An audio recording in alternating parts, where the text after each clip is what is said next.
कहानी नजरिया। एक गांव में दो सगे भाई रहते थे, रघु और विजय। दोनों का बचपन एक ही माहौल में बीता। उनके पिता रोज शराब पीते, घर में हंगामा करते, मां को मारते, बच्चों को डराते। घर का वातावरण हमेशा भय और अशांति से भरा रहता। समय बीता, दोनों भाई बड़े हुए, अलग अलग अपने परिवार के साथ रहने लगे। रघु ठीक वैसा ही बन गया जैसा उसने अपने पिता को देखा था।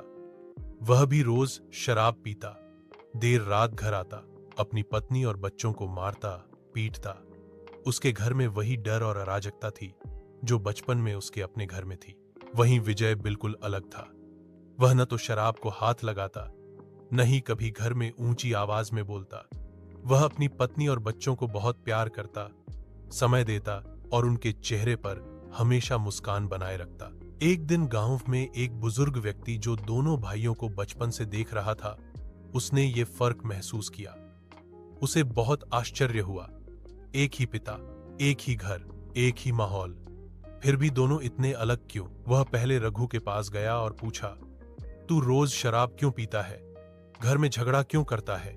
रघु ने जवाब दिया, मेरे पिताजी भी ऐसा ही करते थे, मैं और क्या करूं?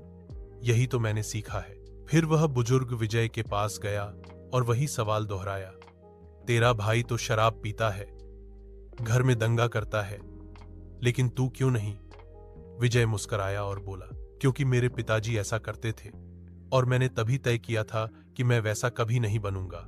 बुजुर्ग आदमी कुछ पल सोचता रहा, फिर बोला, दोनों ने एक ही चीज देखी, लेकिन एक ने उसे अपनी कमजोरी बना लिया और दूसरे ने अपनी ताकत। कहानी से सीख, हमारा भविष्य हमारे नजरिए पर निर्भर करता है, ना कि हमारे अतीत पर। हालात सबके साथ मुश्किल हो सकते हैं, लेकिन सोचने का तरीका तय करता है कि हम उन्हीं हालातों से टूटेंगे या उनसे कुछ नया सीखकर मजबूत बनेंगे। ऐसे ही मोटिवेशनल वीडियो देखने के लिए हमें लाइक और सब्सक्राइब कीजिए।